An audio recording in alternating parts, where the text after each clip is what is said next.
Hello and welcome back to Creepy Cutie Crafty. Welcome back to yet another crafting video with me, Heather. Hi guys, how you doing this week?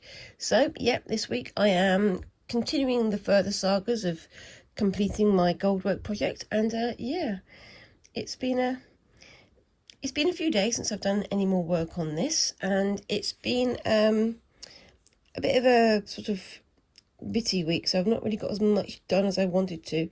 As I mentioned in the last video, I went down to visit my parents over the last few days, so I didn't have any time over the weekend to catch up on stitching, because I wouldn't have been able to do this whilst I was down there, because I couldn't take my lamp down and things like that. So I'm just, playing catch up now.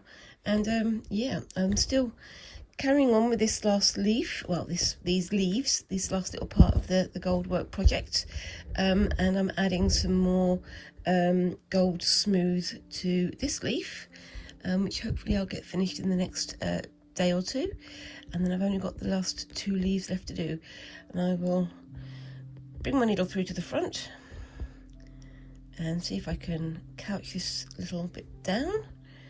Oopsie daisy, I think I may have taken the thread off the needle, but we'll see. There we go. Yep, nearly pulled the thread off the needle. Just couching this little piece of gold bullion down, and then I will talk about more about what I'm doing. So, if you're new here, hi, I'm Heather. I am a crafter. I do quite a bit of needlework and sewing and things on here, but also I do other forms of crafting as well. So in the past I've done things like woodwork, and I've done weaving, and I've done all kinds of bits and pieces. I do love doing my different crafts. I'm just one of those people who's a bit of a craft magpie.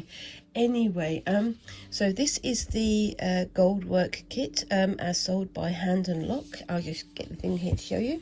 So Hand and Lock is the company that makes it, and it's designed in conjunction with Bernadette Banner, who is a historical costume vlogger, and she does lots of videos about making costumes in the historical style using historical methods, and I particularly like her embroidery videos, but that's my particular area of interest. So yeah, definitely check out her channel. And this is the wheat sheaf embroidery kit as sold in conjunction with Hand and Lock. Now Hand and Lock, again, they are a quite prestigious embroidery company here in the UK, and they did things like the gold work on uniforms for like the king's coronation and things like that, and they've been used by the royal family for centuries. So yeah, they do sort of gold work kits and things, but they also do other forms of embroidery kit as well, so it's worth having a look up if you're interested in that side of things, especially if you're interested in the historical side of historical side of embroidery and decorative stitching and things like that. So yeah, definitely worth having a look. And this wheat sheaf kit came with all of the bits of gold bullion, but also it came with this pattern already sort of stitched onto the cloth, not printed, it was stitched onto the cloth, so you can stitch over. So you can see here on this leaf, that these leaves that haven't been filled in yet, you've got all this couching, satin stitching here, acting like it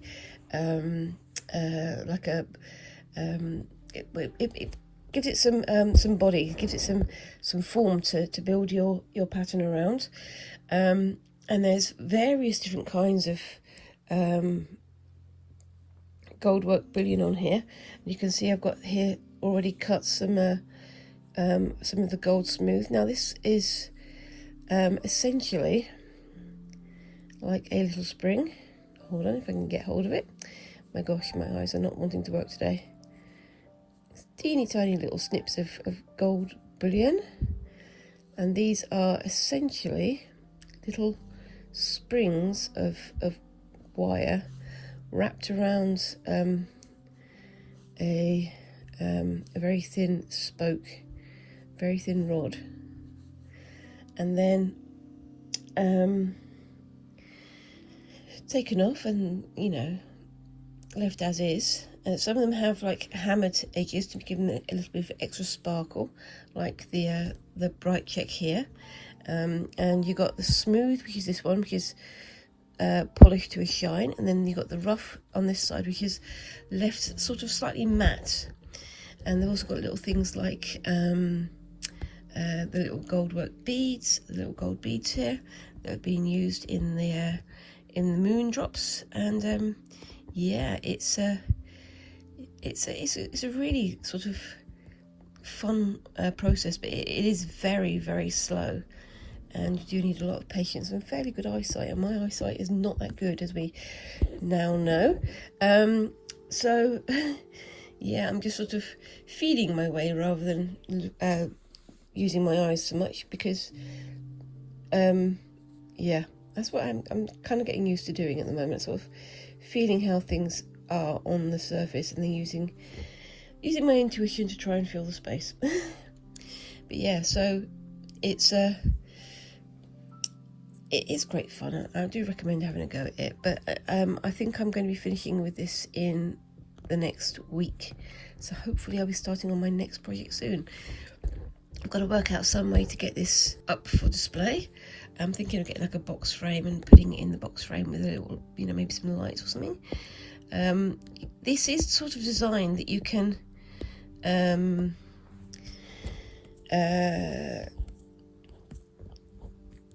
hold on, oopsie daisy, come on.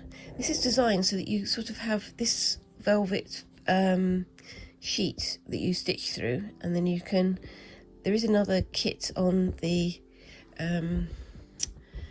website, on the Hand and Lock website, where you can what's going on there? Is that twisted? I think it might have done. But there's another matching kit with the on the Hand and Lock website that you can put with this to make sort of the other side of it, so you can turn it into like a little pouch. So you have one goldwork image on one side and then another goldwork image on the other side. I've only bought the one, and I know that, as I say, you can use it as such, but I kind of want to keep mine as just like an image, because I'm very aware that if I do turn it into a pouch, I'll probably wind up knocking some bits and pieces off it, which is what I don't want to do. The other things also with this kit, I've bought, I bought just the kit. It was a gift from my husband actually a few years ago. And it comes with all these different kinds of bullion. And this is how much I've got left in here after doing all of this.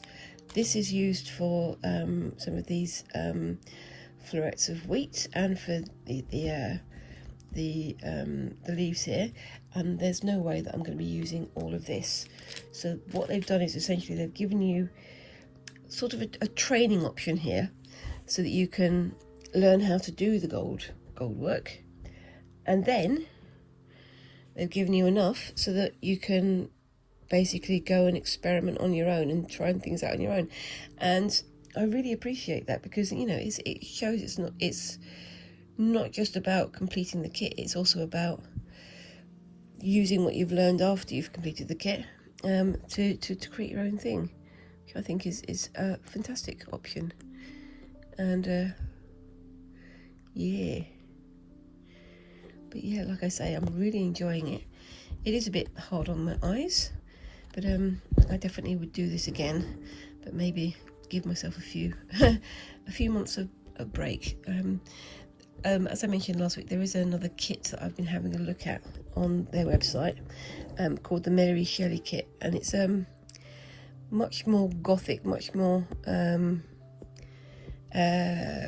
darker in tone and darker in theme, which I also really like. So I might be picking that up for myself, or I might persuade somebody else to get it for me for my birthday. And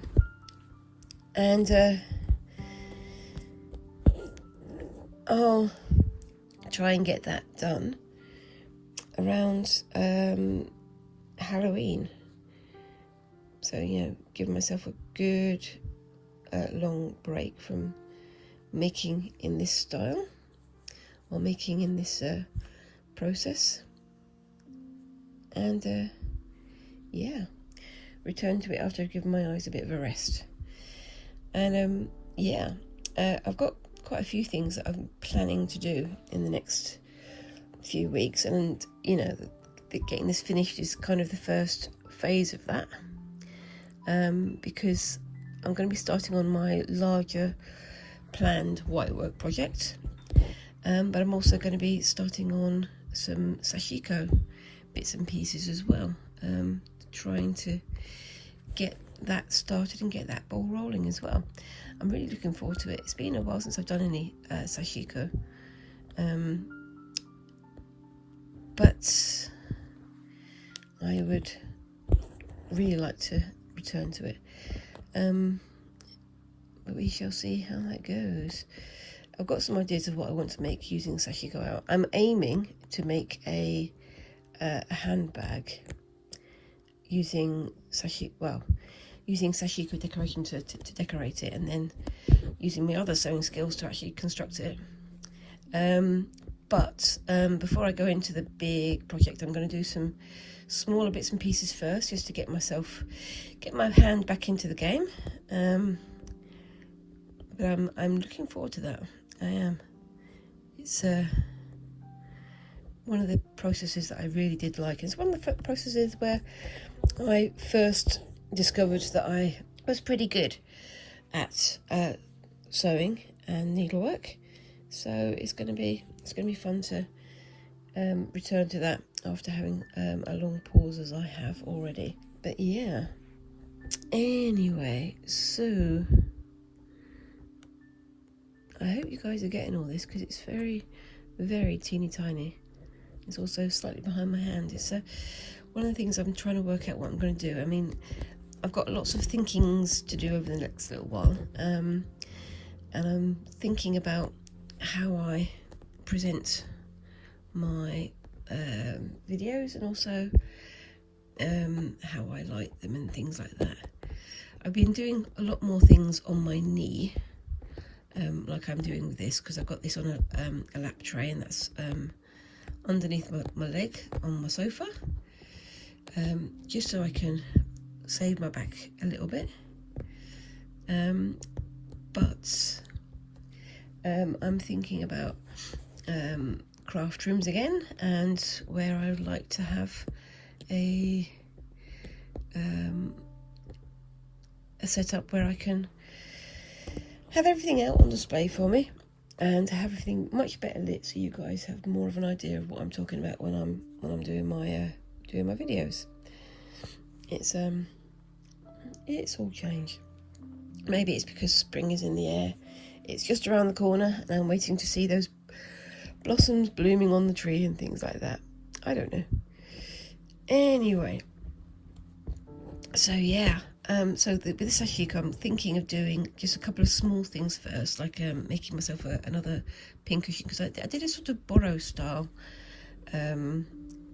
pincushion using scraps of old jeans and things. But I think I would like to make a smaller pincushion that I can actually use more adaptably, if you know what I mean.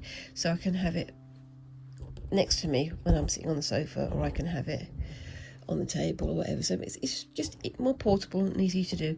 But also I'm going to try and do one that has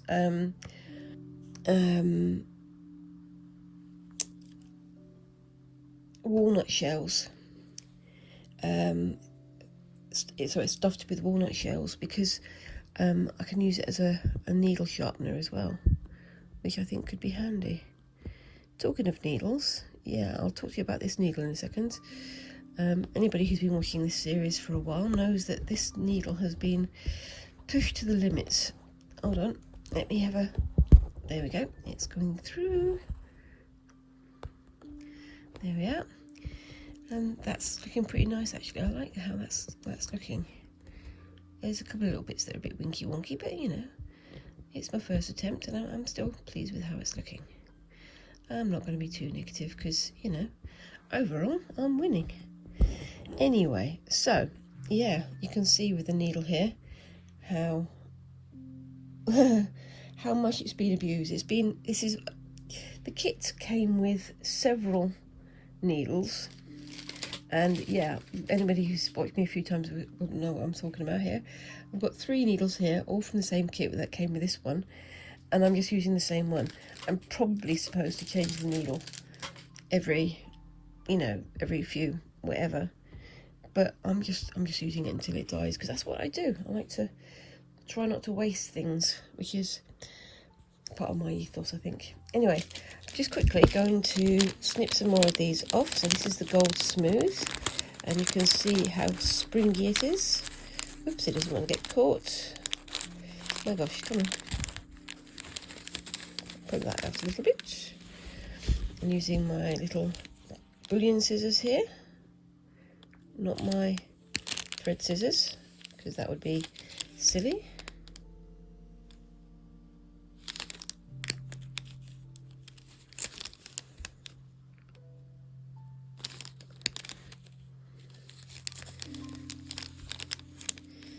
And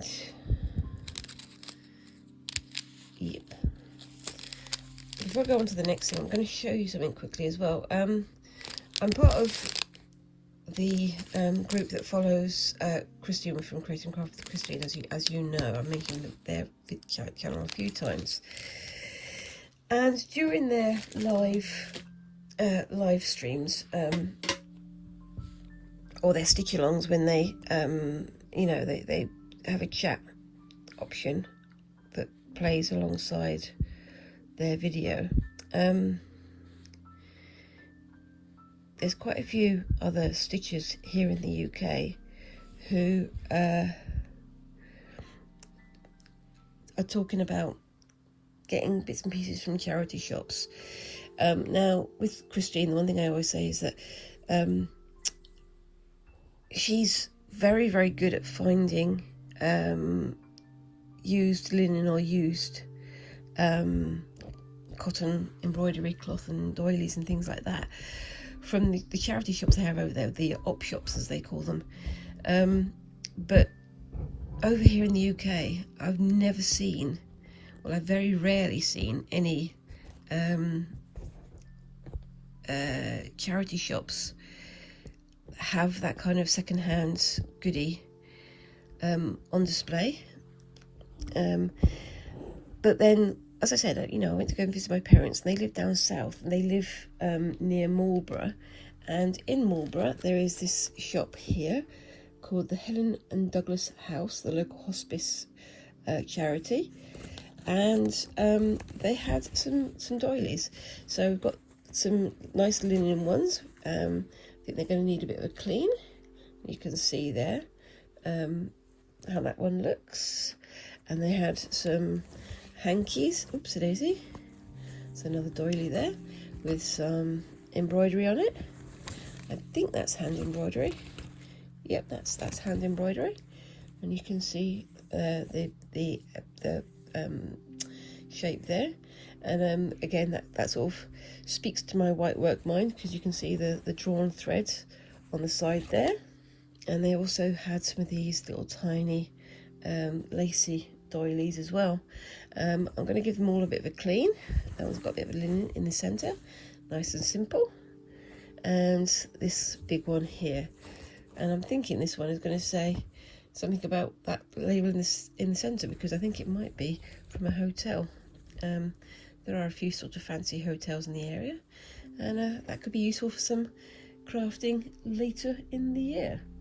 So yeah, I finally found some doilies, which is kind of cool. You guys are probably going, what's the excitement about doilies? Well, they are part of the slow stitching friends culture, and reusing them in new designs is part of the fun. I'm trying to work out what I want to use them for, but it's just nice to have them ready for when I have some ideas. And they can be used to create texture, or you've got the white work patterns that you can work on them. And because they are old, they're sort of worn in. They're very sort of soft and pliable, so they're lovely bits and pieces to have. But we shall see what I do with them when the time comes. because yeah,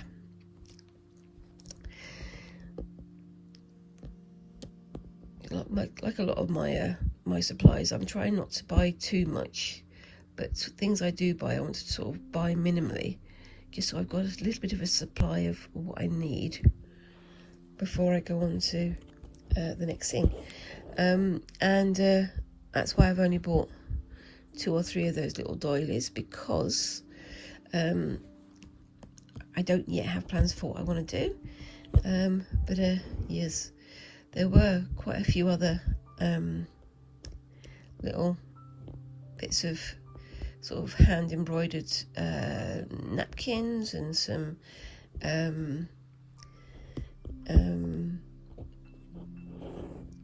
handkerchiefs and things like that, but as I haven't got any idea of what I wanted to use them for, I thought I'd just not buy too many right now. I mean, they weren't expensive. I mean, each of them was like £1 each or £2 each in some cases.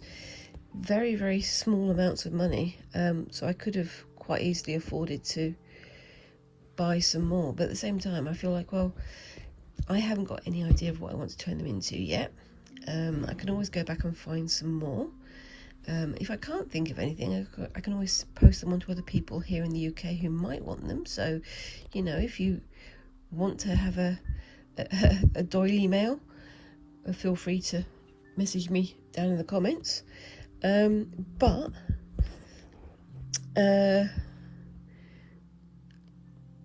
it also means that, you know, if somebody else goes in there and wants to buy the embroidered items that I left behind, I haven't, you know, half-inched them all, and I've left them for people who might have a better idea of what they want to use them for. But yeah, that's my little ramble about making doily purchases. But there you go. It's they are lovely, and they are very textural as well, so you know you can use them for textured applique or things like that. I don't know. I'm going to have a think about it, because I'm having thinkings about what I want to do later in the year. I've got, as I say, I've got the sashiko project coming up ahead of me, but also I want to do some more representative artwork in needle and thread. So I'm thinking about what kind of images I can create. I'm thinking about what I can use the rest of this goldwork bullion for, and I've got other bits and pieces coming up as well. But yeah, no, if you want to go and find that little charity shop, if you're here in the UK, it's in Marlborough High Street, so Marlborough down in Wiltshire, and it's worth having a look. Also, if you're going into Marlborough, there's lots and lots of other like little charity shops, and because it is quite a fancy area, you do quite often get some rather fancy clothes just on the shelf, barely being worn. And you know, it was quite funny because I was in one of the shops. I think it was a cancer research shop, because we have a variety of charities that we give to. So that one was for a hospice, the one that you saw me sharing a few minutes ago. And there's a cancer research shop, and then there's things like Bernardo's for child welfare, and you've got things like Oxfam, who raise money for charities in Africa. But it is very strange going in some of these places, and you'll pick up items of clothing that may have been worn only once or twice, and then people have decided, no, fashions have changed, and you can pick them up for, you know, a fraction of the price that they were originally sold for. It's kind of crazy. I mean, I was in one of the shops, and Squinks was looking for some emo or goth clothes, because they're going for an emo/goth phase. They've over the holidays dyed their hair black again, so it's all a bit gothy, which I don't mind at all, because I have my goth phases as well. But we were looking at some black clothing, in one of the stores, one of the charity shops, and I picked something up that was rather nice. I didn't buy it because I didn't want to have anything.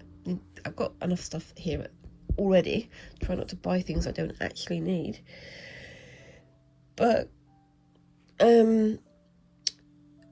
Squinks liked it, and I think it was like £7 or £8 of value for it, and it was an Alexander McQueen shirt that had barely been worn, and it's so strange to me that people are throwing away, well, not even throwing away, they're giving away fancy labelled items like that. I still cite the time when I was much younger. I was in Marlborough High Street, and there was a charity shop behind the town hall, and I went in there and I had a good look through the shelves, and was looking at what they had there, and I picked up this beautiful big black wool coat, like the old-fashioned wool coat, and it was £11 for a full-sized wool coat, which was absolutely beautiful, and I wore that thing to death. But the really funny thing was, I had a look inside the pockets of the coat once I got home, and oopsie daisy, I lost my end in here, and there was a label inside the coat, inside one of the pockets, saying that the item had been made in 1954. So this coat was nearly half a century old and still in very, very good condition, and on sale for £11. And I was somewhat flummoxed, but I definitely bought it because it was a beautiful coat, and like I say, very, very hard wearing. So yeah, it's a crazy place, because you do have lots of fancy clothing stores there, which I don't go in because, yeah, they're fancy clothing stores. But the charity shop culture there, second to none, I think. There are some very good places elsewhere in the country, but Marlborough seems to have extra, if you know what I mean. They like to be extra because it's Marlborough. It's a very fancy part of the country. It's a very strange place. You go through there, and there's a mix of very, very cool people that you'd chill out with and you'd have fun with, and people who are very uptight, and almost nothing in between. But there is a lot of lovely people there. Lots of lovely dogs as well, which yeah, definitely a bonus. Lots of dog owners taking their dogs for walks in the morning. And in Marlborough High Street there are a few coffee shops, and the one that we like to go to when we're down there is one called Coffee Lab. Coffee spelt it the Welsh way, so COFFI, and it's very, very dog friendly. So when we go in there, there's lots and lots of little puppers, all getting excited to meet each other and getting excited to meet people coming in through the door.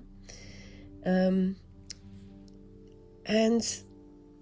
they are a charitable sort of run coffee shop that gives some of their proceeds. They raise funds for guide dogs for the blind, so for guide dog training. So it's a lovely place, and the coffee is absolutely amazing as well. So highly recommend it. So if you're in Marlborough, check them out. Definitely worth having a look.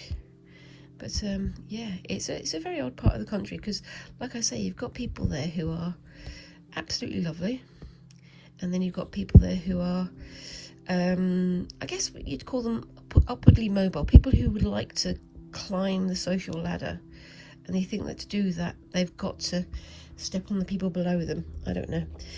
Anyway, I'm just going to do this last one, and yeah, so let's see if I've got space for this, because I've only got space for a few more in there. you can see it's slowly coming together. I should have worn my my leather thimble, but I once again have decided to ignore my own advice. Anyway, so yep, I will finish the end of that and this bit down here off screen, and I will show you that at the end of the video. And I'll be trying to get this completely finished by the end of this week, because I really want to get onto the Sashiko project. So let me know what you think of that, and yep, I'll be back in a bit to get on with the next task. So I'll see you in a bit. Bye-bye. Okay, so welcome back. This is my second time of trying to start this video again, because my phone decided not to record the first lot, so I'm probably going to repeat myself. I don't know what I've already said. Technology, eh? It's fantastic when it works, but when it doesn't, what a pain. Anyway, so I am continuing with my white work practice piece. This is still my sort of doodling away thing. I'm going to get this last little bit here finished, and then I'm going to move on to the actual planned piece. I'm going to try and use some of my weekend this weekend to plan what I'm going to get done. I'm really enjoying how it's going, and I really do like the effects here. I definitely still want to do some more of the honeycombs type stitching, so I'm going to try and find some time to do that tomorrow, and then I'll get on with the final piece. So it's all starting to come together, and I'm just filling this one down here with some eyelets. This is the sort of the last biggest piece that I'm going to be doing here. I'm not going to call it hardanger, because I know there are elements of hardanger in here, and there's elements of other things in here, and it's mostly just the elements of me playing around and seeing what fits. And like I said, I wasn't expecting to like it as much as I do, but I really do like the process. Just to let you know what's going on. Basically, over the weekend, I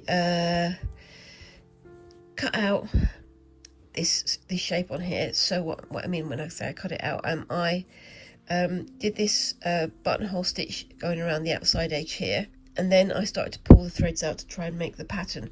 I didn't plan it, I didn't measure it or anything like that.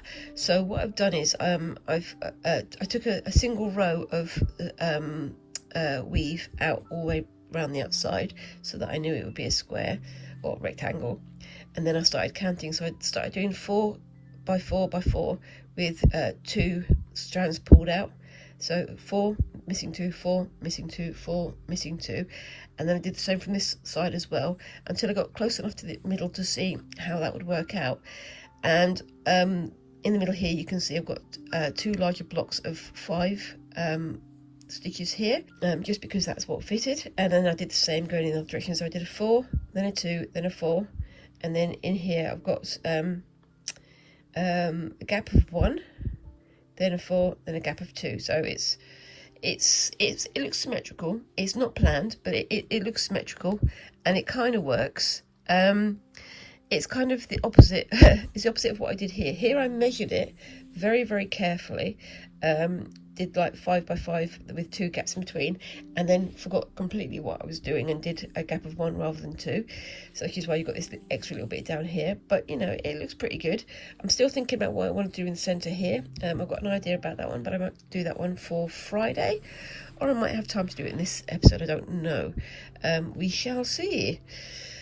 But yeah, I'm really looking forward to getting started on the finished pattern for this. So I'm going to try and use some time over the weekend to use my Amasiograph program to do some design patterning, some white work patterning, and see what I can come up with.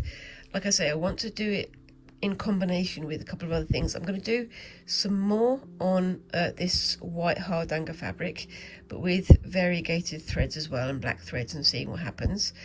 But I'm also going to have another go at doing some on some linen fabric, some green linen fabric, and see how that looks. But that means I've got 2 patterns to get planned and then get started on it. So we'll see how that looks. Right, so you can see I've come down to the end here. So I'm going to be doing this in quarters. So I'm going to do this quarter first. So I'm going to do a row of eyelets going this way, and then I'm going to deal with the bit in the center, and then see how we go from there. Like I say, this is completely unplanned, same as ever. I'm making it up as I go along, but it seems to be working. So yeah, there we go. Oops, nope, that doesn't like to go that way because I don't want to fill that eyelet in at the center. So if I bring it up to there, it should be invisible in the center. Now, I'm not doing the same as I did here. I'm not sort of passing my thread through these underneath to hide the thread, because I'm going to be coming in with some red thread later, and that should hide any visible white thread here. I'm also not doing the same as I did here. I'm not doing a stitch into every single gap of the weave. Here I'm just doing a corner, then I'm doing a middle, then another corner, and then middle again. So it's a much flatter eyelet, but it still looks pretty good, I think. I'm just sort of trying it out and see how much of a difference that makes. It's interesting. You don't have to be sort of highly complicated when you're doing this. It's making it up as you go along. See what works. See what what kind of things you like, and having a go at it. But I think it's turning out quite attractively, and I'm very surprised that it's turned out looking as well as it has, considering that, again, I am making this up as I'm going along. The one thing I haven't done, which is something that I definitely wanted to do, is have another go at these kind of waffle honeycomb type things. So I might have another go at that before I start my next design, but we shall see. Depends on what time I've got. Last week was a busy week because of going down to see my parents and all sorts of things happening that way, and it being half term. And then this week is also going to be a busy week because I'm going to be working at one of my favourite museums on Friday. I'm going to be going back to the Museum of the Jewellery Quarter. So if you're in Birmingham, come and say hi. I do really like working there, but it is so rare that sorry, banging the camera as is traditional, but it's so rare now that I get a chance to, because there's a different sort of unit of staff there now, so they don't often have days where I can get to work down there. But I enjoy it when I can, and I'm going to enjoy it when I can. Simple as that, really, isn't it? Anyway, that's enough of me blathering about that, and I'm going to try and do this as quick as I can because I want to get on to the next part. Again, I'm not being super cautious about what I'm doing. I'm just having fun. And yeah. So how have you been this week, guys? Has it been a good week for you? I do love reading your comments down in the comments, I suppose. I'm also enjoying, being part of communities here on YouTube of the creative type folks who are doing some amazing collaborative efforts at the moment. Quite a few people that I follow on YouTube are doing sort of embroidered or quilted or appliqued shape swaps, and having a go at doing all kinds of fascinating little designs and very personal designs, because everyone's taken a good chance to get to know each other. So it's fascinating seeing how people perceive each other through the interwebs. Unfortunately, I haven't had a chance to join in that one because, like I've said, I'm trying to get ahead with my own projects, which is taking up all of my time. But I am very much enjoying seeing what other people are getting up to, and I really wish I had more time to join in and have a go at myself. because it's nice to challenge yourself by doing something set by someone else, isn't it? If you're doing just what you want to do, you kind of wind up not doing the same things over and over and over again, but you do wind up second guessing your own sort of aims in whatever project you're doing, because, well, maybe that's just me again. Maybe I wind up second guessing myself, but it's fun, and I do like to see how people are challenging each other, and also how people are encouraging each other and building each other up, which is very much something that's welcome in the world at the moment, isn't it? And it's very nice to see how creative people are coming together and getting to know each other through their crafts and through their skills, their handicrafts and their capabilities. It's fascinating. But yes, and long may it continue. I'm not yet feeling like I'm at the stage where I can set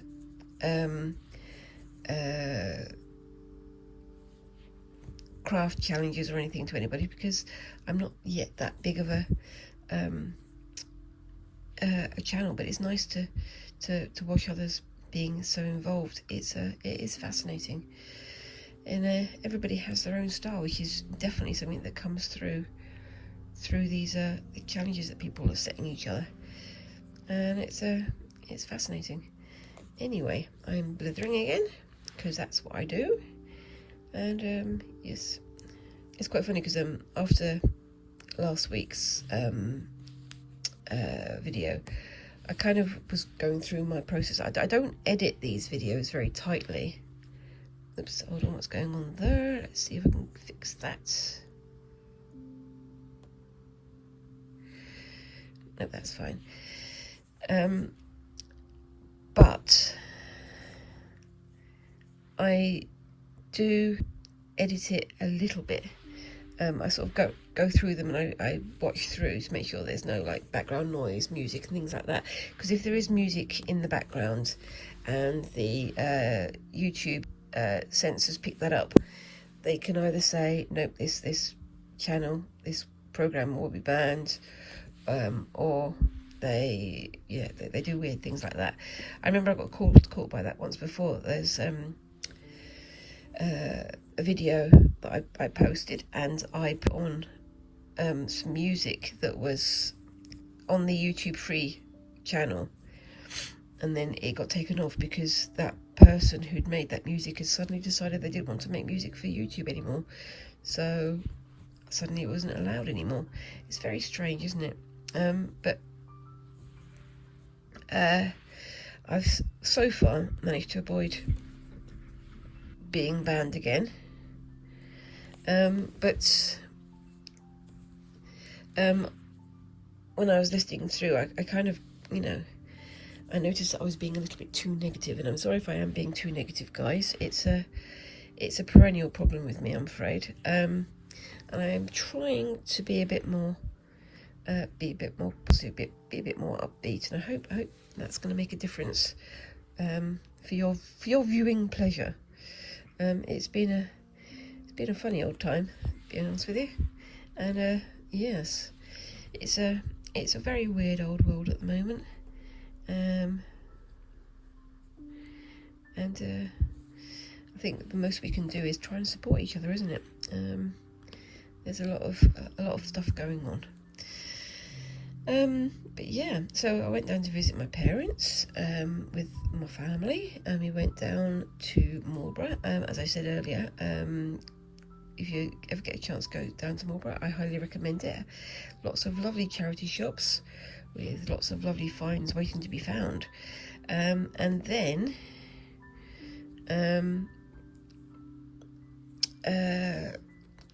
whilst we were there, we went to one of my favourite curry houses, which in the UK says a lot, because curry is very much part of the culture that we've got going on here.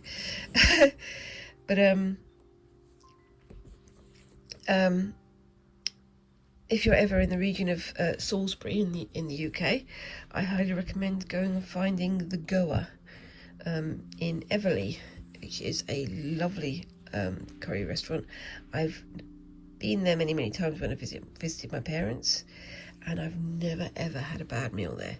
Never. It's absolutely beautiful food, and the staff are just lovely folks. It's a really weird one though, because you literally have to drive out to the middle of nowhere, and it's on the inside curve of a corner, so you don't even see it when you're approaching it on the road.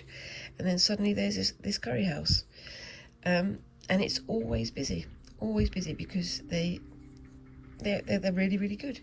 So yeah, that's my recommendation. If you're ever near Salisbury, go and visit the Goa. Go and find yourself a nice curry there, because they are absolutely lovely. Anyway, so I'm going to just park my thread down here, leave it like that so it's curly whirly, and I'm going to get myself some red thread. I've still got this variegated red thread that I'm practicing with. I'm doing my usual thing. I've got it on the little bobbin here. Going to get around about the amount that I need, which is almost definitely going to be too long, and then put that up there and find the end and divide it into 2 lots of 3, which is what I want to have, and then I start to split like that. I know other people do different ways, and I know that a lot of people don't like using bobbins, but I do like using them. They work for me, and if that's what you want to have a go at, then you can try this yourself if you want to, or you can not if it's what you prefer. Everyone has their own preferred method of doing this, don't they? And then I wind the thread going in the opposite direction, so I know which bit has already been divided, and that'll be ready for me to snip for the next load of stitching. But yeah, that's just my personal way of doing it. Yeah, so yeah, I mean, I'm really looking forward to doing the sashiko project that I've got coming up soon. I'm going to do a couple of little things first, and then I'm going to do my handbag like I mentioned, and I really would like to have a go at making a needle cushion using walnut shells as the stuffing, so that I can pop my needles in it and keep them nice and sharp. But also with the sashiko, I'm going to make the handbag, and then I'm going to weave, if I can, the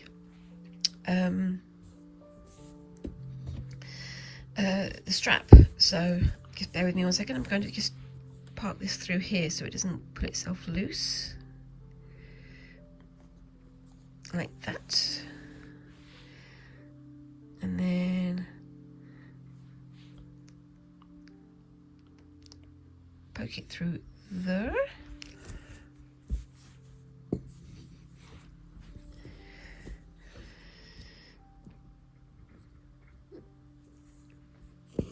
Like that, and you can see that I'm in the middle of the 2 stitches there. So what I'm going to do is just a little bit of weaving on there, not too much because I don't want it to be super tight, because then it will distort, and this might be where using a miller would be a good idea, but I don't know. We'll see. Oops, nope, that's me undoing my thread. I forgot where I was going. Wrong direction, Heather. Let's go through there.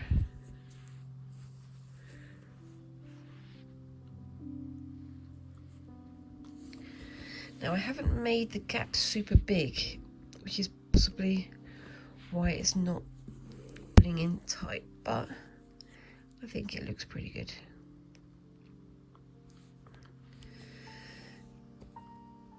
Oh my gosh, I forgot which way I was going again. Silly Heather. But yeah, so I'm planning on creating a weave for the strap, but I'm going to be doing that almost literally from scratch. I've got some ideas of what I want to do, but I want to have a go at doing some sort of like Nordic weaving. So using a pickup shuttle to lift the threads to create more of a pattern, which I think could be fascinating.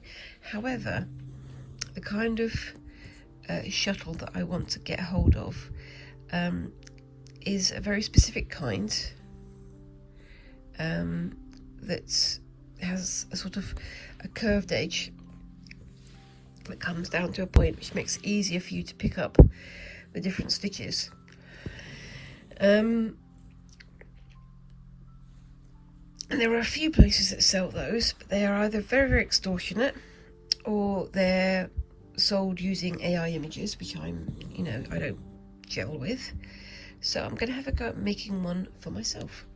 So I'm going to try and pick up some wood samples of different descriptions, and then use my little Dremel tool, my little carving tool, to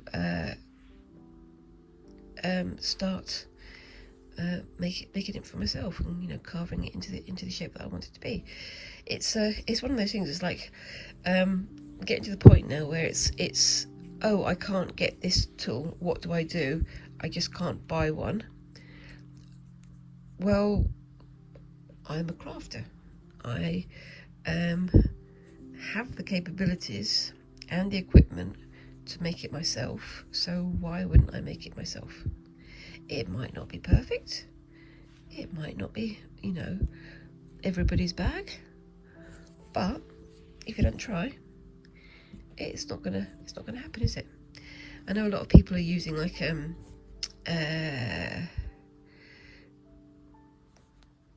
3D printers and things to make things for themselves, which is also perfectly valid if that's what you want to do. But I think I would like to have a go at carving one from scratch. It would probably be a bit more daunting if I hadn't already done similar processes in the past. So it's an interesting one. But we shall see how that goes. It's going to be a little while yet to go, so I've got plenty of time to source it and then get all my bits and pieces together for it. But yeah, that's what I've got. That's what I've got coming up. And I've got a few other bits and pieces that I'm going to be having a go at as well. I do still enjoy my patchwork and my quilting, and I've still got to finish off my hexie quilt for my parents, which has been on my table for quite a long time, but it's again trying to get the time to do it. But I'm really looking forward to having that done, and I'm really looking forward to starting something new, because I do still like my patchwork and things, and I've got some ideas of things that I want to do, so I think I'm gonna try and get them done. There's a lot of year left, so we're gonna have to get moving on them so that I can make all these things happen. It's going to be a busy year, and I'm trying to be a bit more dedicated to making videos and to making bits and pieces, but it's going to be fun. And like I said, I'm also looking forward to doing stuff that's more oopsie daisy, I may have done a boo-boo there. I may have pulled my thread through the wrong thing. I'll have a look at that in a minute.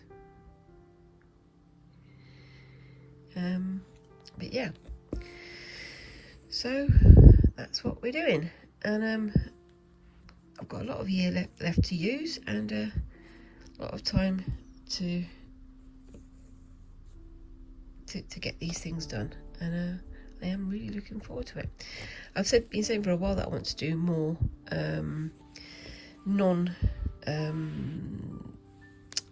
sewing crafting as well, which I'm not deriding the sewing and needlework and things, because I absolutely love doing them, but it's not my be-all and end-all. I don't think I have a be-all and end-all, to be honest with you. I always find that funny. It's like people say, oh, it's not my be-all and end-all, so what is? Is there something that's your be-all and end-all? Or is it just getting on with your life and enjoying it? I don't know. But yeah, so I'm thinking of other non-needlework projects that I can have a go at as well. And I'll bring you guys along for the ride, if that's okay with you, because it's going to be fun. But yes. And I'm also having a look at cons and things like that. Going to like the Creative Craft Show and getting some ideas from that. And we'll see. And yeah, I've also got some ideas for the tie-dye and shibori projects that I did ages ago now. And I want to see what else I can do with those. But we shall see. We shall see indeed. Anyway, I'm getting very close to the end of my time now. Yeah.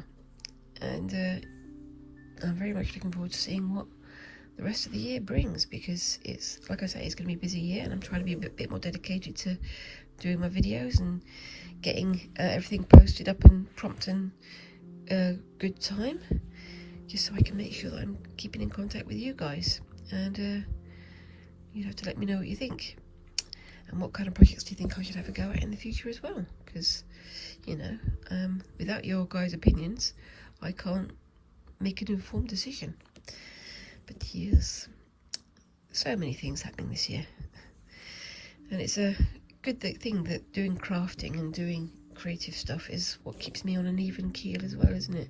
Because it's nice to create, it's relaxing, and you can see something growing beneath your hands as you work at it, and it's nice to see things coming to fruition and things coming to life. It's a fascinating process, and something that I think certain people don't understand it. Again, we were talking about AI last week, and people going, but you could make this in half the time if you just put in a prompt. But I don't want to do it in half the time. I want to enjoy the process. I want to, you know, feel how this thing is growing, is how it's coming into being. That's the point. It's not just what you make. It's not just, you know, doing it in half the time that XYZ can do it. It's the joy of creating these things and bringing them into reality, isn't it? Getting an idea out of your head and onto the page, or onto your embroidery hoop, or into your whatever you're doing, and making things happen. People are so strange about efficiency over enjoyment in some ways. I think it is a strange thing. And we were saying how many things have been lost, how many processes and how many amazing experiences have been lost because people are, you know, supplanting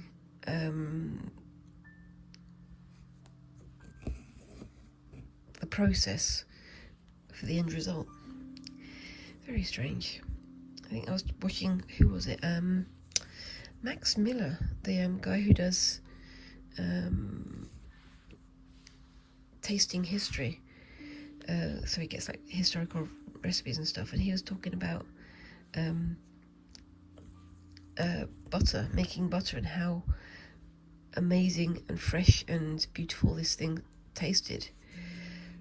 But my gosh, it was a lot of effort to make.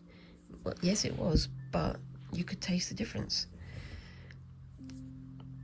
And it's that difference that we've lost for the sake of convenience, I think.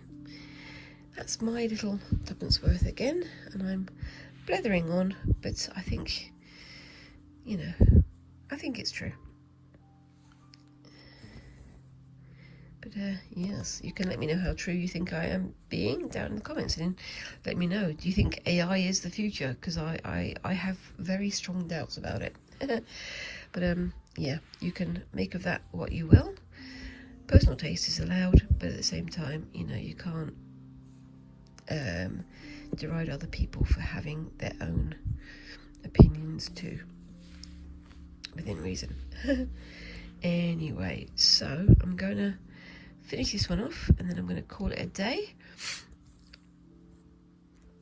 One of my threads is getting a little bit separated by the feel of it. That's fine. And yeah.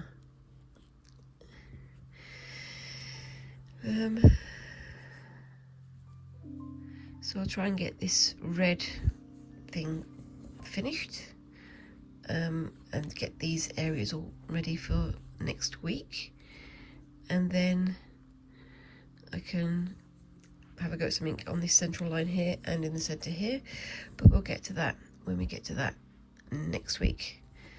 You have to let me know what you think of it, and again, keep an eye out for the end of the video, to see how far I got by the end of today. But yeah, so I keep saying I'm going to stop, but then I keep going, don't I? I'm addicted to it. Anyway, so I'm going to park that up there finally, and I'm going to snip off these two anchoring points here, and say, so what do you think of that then, guys? How do you think this one's turning out so far? I'm going to try and put something white behind there so you can see what it looks like. I don't know if you can. I haven't got enough thing under there. Hold on. Get myself a piece of paper. You can see how that looks. I quite like that. And it'll be quite good to have that layered up on something, maybe, as I said before, for like a Christmas decoration or something. It's interesting how the eyelets are slowly closing as I'm stitching around the outside, so it gives them more of a puffy look to them. Interesting. It's all fascinating. So yeah, let me know what you think of that down in the comments below, and let me know what other crafts or projects or things you think I should have a go at. I'm always, my ears are always open, and I look forward to seeing what you say. If you do leave a comment down below, please, whilst you're down there, remember to like and subscribe and all those tiny little things that help a channel like mine to grow. And I look forward to seeing you in the next video. Thank you very much again for watching, and bye-bye.